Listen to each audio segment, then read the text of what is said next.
मुझे आर्टोली में आने के बाद हर तरह के सुख प्राप्त हुए। जो भी मैं काम करता हूँ वो पूरी निष्ठा से करता हूँ और जिनको मिलता हूँ उनको सामाजिक जीवन में सभी को कुछ ना कुछ हेल्प करना चाहता हूँ, उनको खुश रखना चाहता हूँ। श्रेष्ठ लाभ देने के उद्देश्य के बावजूद भी जीवन में कुछ ऐसे घटना चक्र आ जाते हैं कि निराशा उत्पन्न होती है। लेकिन निराशा तब होती है जब हम आशा करते हैं।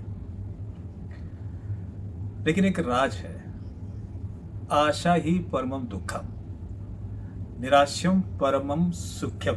आशा सिर्फ राम जी से, गुरु जी से। सरल भाषा में अगर हम समझें, भगवान की शरण में हो, जैसे जैसे वो हमको रखें तो उसकी रजा में राजी, तो हमें कोई दुख नहीं होता।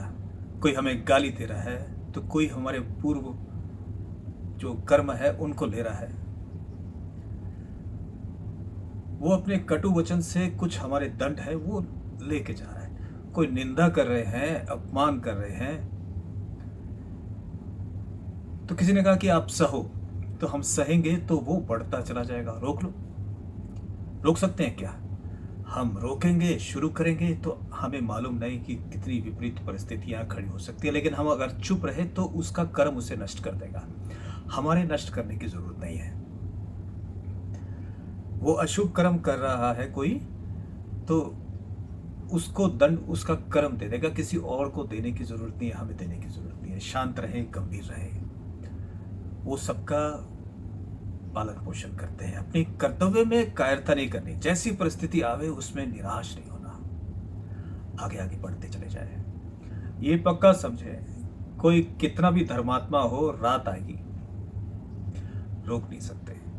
लेकिन लाइट के द्वारा हम रात को गुजार सकते हैं।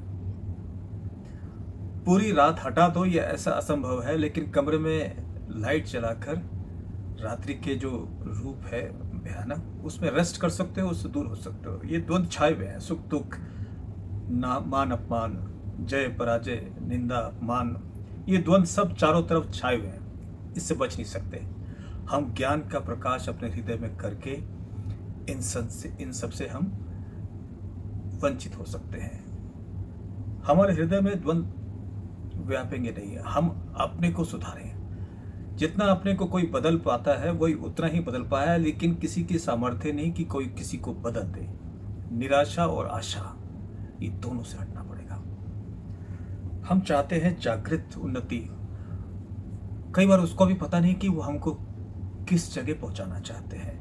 जगत में हो सकता ना फंसाना चाहते हो, क्या पता हमको क्या देना चाहते हो। हम लोगों की हालत ऐसी है कि जैसे गरीब आदमी गांव का किसी चक्रवर्ती सम्राट के पास जाए और सम्राट प्रसन्न होके उनको बोलते हैं कि मांगो तुम्हें क्या चाहिए।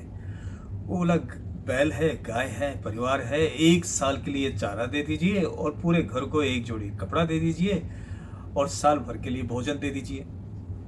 वो समझेगा बहुत कुछ मांग लिया, हिम्मत नहीं इससे ज्यादा की।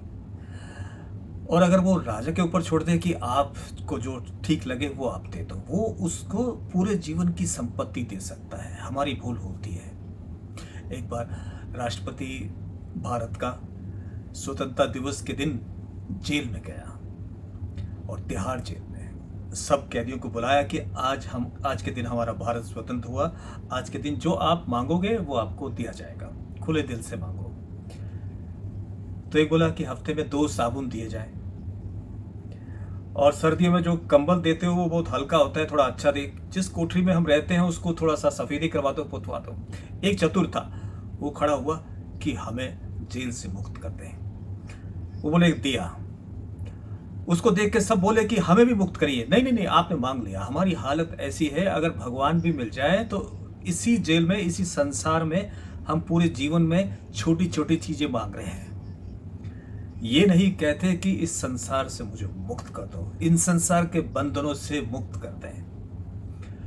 अगर हम आशा प्रभु पर छोड़ दें तो जैसे वो चाहे, वो मेरे स्वामी हैं। कर्तव्य में कोई प्रमाद नहीं करूंगा, धर्म विरुद्ध आचरण नहीं करूंगा, लेकिन जैसे रखोगे मैं मुस्कुरा के रहूंगा। एक गाना है, 2 पंक्तियां हैं जो जीवन में बड़ा संबल बन सकती है। वो गाना क्या है? हर गम तुम्हारा सहेंगे खुशी से, और कभी भी न शिकवा करेंगे किसी से। बस इतना ही है। और इसको जीवन भर याद रखें। कोई ऐसी परिस्थिति आए, कोई अपमानजनक या कुछ विपरीत, कि प्रभु का विधान है, उससे मुझे मुस्कुरा के निकलना है, घबराना नहीं है। हमने उससे प्यार किया है, हम ये साम्राज्य उसी प्यारे का है। उसका हर विधान, हर रूल हमारे लिए उपयोगी है। वो देखना चाहता है कि इस परिस्थिति में भी हम कैसे मुस्कुरा सकते हैं, कमज़ोर नहीं बने। कोई कह दे कि हम रो लें, थोड़ी सी हानि हो जाए तो डिप्रेस हो जाए, ऐसे मालिक है जिसकी अपार संपत्ति है, जो ब्रह्मांड के मालिक है, वो हमको क्या नहीं दे सकते। वो जब चाहेगा वो माला माल कर देगा। जैसे वो चाहे हमको वैसे रहना है। अगर समझ हमारी थोड़ी ठीक हो जाए तो हम निराश क्यों होंगे? परिस्थिति बदलने में देर नहीं लगती। आज खाने को नहीं है, कल भंडारा हो सकता है। उसका खेल ही ऐसा है, ऐसा ही है। ऐसी परिस्थिति थी कि कितनी कठिनाइयां, कितना संकट जैसे अब कभी खत्म हो गया, उनसे निकल के आए, और अब पीछे मुड़ के देखते हैं, सपना सा लगता है आगे भी परिस्थिति कोई आएगी तो उससे भी निकल जाएंगे। So what? बस इतना ही दृढ़ संकल्प रखें, इतना दृढ़ विश्वास रखें, इतनी ही आशा रखें। ऐसी आशा ना रखें कोई विपदा नहीं आएगी, लेकिन ऐसी अपने सामर्थ्य पे विश्वास रखें कि कुछ भी आएगा, निकल जाएंगे। वो है, वो मालिक है। वो हमें किसी प्रोसेस से, किसी परिस्थिति से निकाल कर हमें और मजबूत करना चाहते हैं। उनकी मौज है। कभी हम फुटपाथ पे होंगे तो कभी पूरे साम्राज्य हमारे सामने पड़ा होगा और हमकी उसकी इच्छा नहीं होगी। लोग सबके पास जाते हैं, संतों के पास जाते हैं, मुझे ये दे दो, मुझे वो दे दो। छोटी छोटी चीज देते हैं, छोटी छोटी चीज मांगते हैं। हमारे प्रभु हमारे आसपास आकर, हमारे दोस्तों में, हमारे दुश्मनों में वही आते हैं और हमें कुछ और देना चाहते हैं, उठाना चाहते हैं। उस पर दृष्टि नहीं जाती, हमें आशीर्वाद ही मिलता है। नए देश में आकर, पहली बार आकर कितने सारे लोग मिल गए जो जैसे कहीं छूटे हुए थे, है ना। और हर व्यक्ति बोलता है कि आप मिलो, हमारे घर आओ।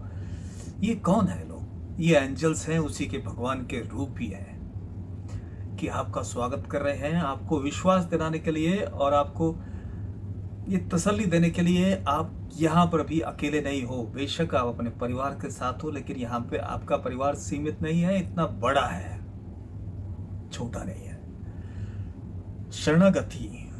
शरणागति अगर पक्के हो गए तो पिटाई खत्म। क्योंकि खूंटे से एक आदमी गाय को बांधता है तो खूंटे को चेक करता है खुद।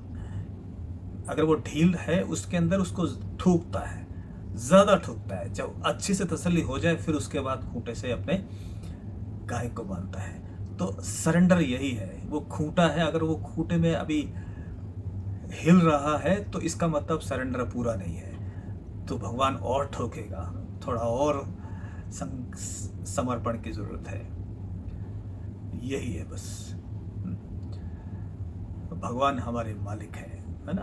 और उनको ही देखे, उन्होंने अपने जीवन को जीकर हमें सिखाया। भगवान कृष्ण जो जेल में पैदा हुए, राम हुए वनवास गए, कांटों पे चले, पिता से, परिवार से विरह, रावण से लड़ाई, क्या क्या सहा उन्होंने, सबको बताने के लिए कि यही जीवन है। हर परिस्थिति में मुस्कुरा सकते हैं, उन्होंने करके दिखाया। घबराना नहीं चाहिए, धर्म का त्याग नहीं करना, धर्म का त्याग नहीं करना, उसका नाम लेके चलना है। ऐसा नहीं है कि हम अरबपति हो जाएंगे, लेकिन हम ऐसे धनी हो जाएंगे कि कोई चाह ही नहीं रहेगी। सबसे बड़ा धनी वही जिसकी कोई चाह नहीं तो कोई 1 लाख की मांग करता है, कोई 1 करोड़ की और कोई 1 अरब की। तो सबसे बड़ा भिखारी कौन है? 1 अरब वाला। 1 रुपए वाला तो बहुत ही सीमित मांग के बाद संतोष में जाएगा, लेकिन 1 अरब वाला उसमें कभी संतोष नहीं आएगा, उसका लोभ बढ़ता ही चले जाएगा। हम प्रभु की कृपा से संतुष्ट हो जाए, चाह मिट जाए, आनंद हमारे हृदय में पहले ही है। किसी बाहरी वस्तु, क्रिया और व्यक्ति से आनंद नहीं है।